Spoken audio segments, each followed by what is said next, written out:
It is the winter of 2007. Somewhere on Earth, right now, someone is buying a mobile phone. And there is a 4 in 10 chance it is made by this one company. Not in America, not in Japan, in Finland. 40% of every phone sold on the planet, more than its next 3 rivals, combined. 51 billion euros a year, 130,000 people. For a decade, it had been number 1, and no one could imagine it any other way. 6 years later, this company would be sold for scrap.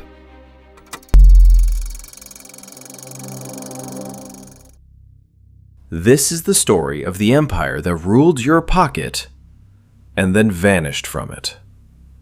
How giants rise and how empires fall.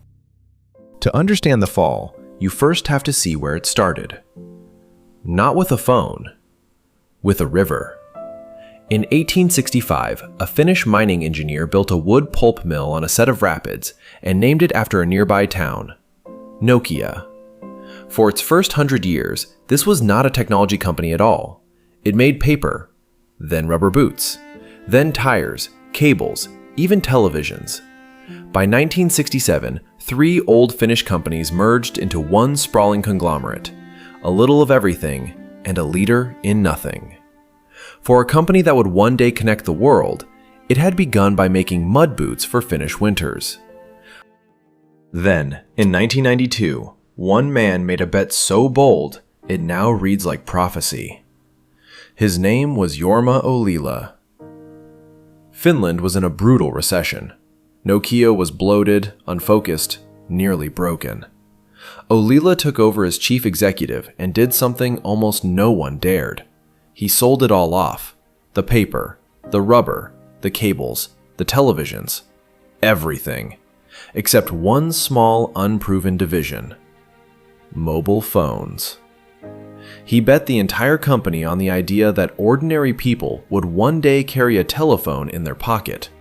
In 1992, that was not obvious. It was almost reckless. And it worked better than anyone on Earth could have dreamed. What happened next was one of the great runs in business history. Nokia's phones were tough, simple, and beautiful in a way rivals couldn't match. They came in colors, they fit the hand, they just worked.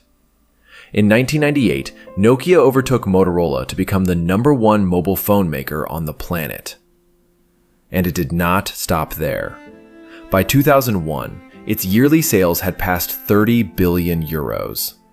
At the height of the dot-com mania, for a brief, dizzying moment, Nokia was worth as much as $250 billion, the most valuable company in all of Europe. A nation of 5 million people had built the most important technology brand in the world. By 2007, Nokia stood at the very summit. Look at the numbers again because you will not see them again. Over 40% of every mobile phone sold on Earth.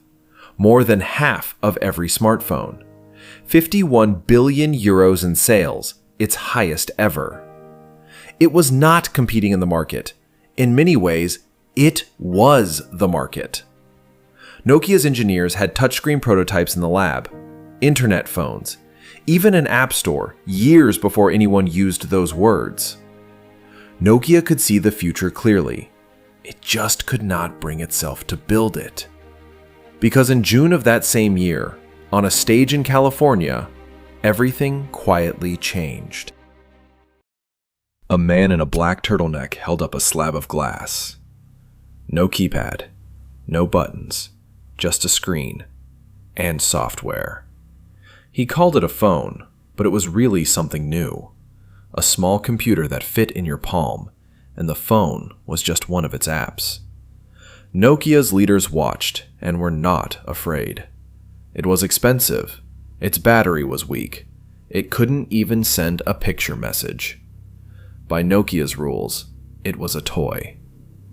But it wasn't playing by Nokia's rules. It had changed the question. The phone was no longer about hardware. It was now about software and experience. And software was the one thing Nokia had never truly mastered. Now, it is tempting to say Nokia was blind. It wasn't. The truth is stranger and more human. Nokia was too good at what it already did. It made the world's best phone hardware in dozens of models, selling in every country on Earth. That machine printed money. And its software ran on a tangled patchwork of platforms, one called Symbian, built for buttons, not for touch. To answer the iPhone, Nokia would have had to tear up the very thing making it rich and become a software company overnight. Its culture couldn't do it. Layers of managers, endless internal rivalries, engineers who trusted hardware and distrusted the new.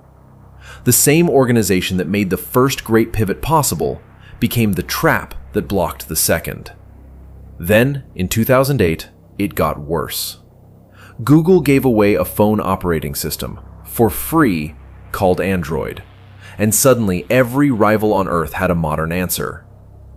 Except Nokia. By 2010, the fall had begun, and Nokia did something dramatic. It hired an outsider. For the first time in its history, the company chose a leader who was not Finnish, a former Microsoft executive named Stephen Elop. A few months in, he wrote a memo to his own staff. It was never meant to be public. It leaked. In it, he compared Nokia to a man standing on a burning oil platform in the freezing North Sea. Behind him, fire. Below him, icy black water. To survive, the man must jump into the unknown. Elop was telling 100,000 employees that their company was on fire. And the terrifying part was that he was right. So Nokia jumped. But where it jumped decided everything. Elop had two choices: Android, the free platform every rival was already winning with, or Windows Phone, from his old company, Microsoft. A distant third with almost no apps and almost no users. He chose Microsoft. His reasoning? On Android, Nokia would be just one crowd in the crowd. With Microsoft, it could stand apart. It was a bet on being different. It was the wrong bet. Nokia abandoned Symbian overnight, before the new phones were ready. Sales of the old phones collapsed, and the new ones weren't there yet to replace them. Engineers later called it burning the boats before building the bridge. The phones that finally arrived were praised for their design and ignored by the market. The freezing water was deeper than anyone thought. Now watch how fast an empire can fall. In 2007, Nokia was worth around 110 billion euros. By the summer of 2012, it was worth about 6 billion. More than 90% of its value gone in 5 years. Its share of the smartphone market, once over half the world, shrank toward almost nothing. At its peak, Nokia had employed around 130,000 people. Factories emptied, divisions closed. A country watched its proudest company come apart. And the fall was not over yet. In September 2013, the end arrived quietly, in a press release. Microsoft would buy Nokia's phone business. The price? Around $7.2 billion. For the company that had once been worth $250 billion and once made 4 of every 10 phones on Earth, that was almost nothing. The deal closed in 2014. Around 32,000 Nokia employees walked out the doors as Microsoft employees. And here is the final, brutal irony. Within 2 years, Microsoft admitted defeat.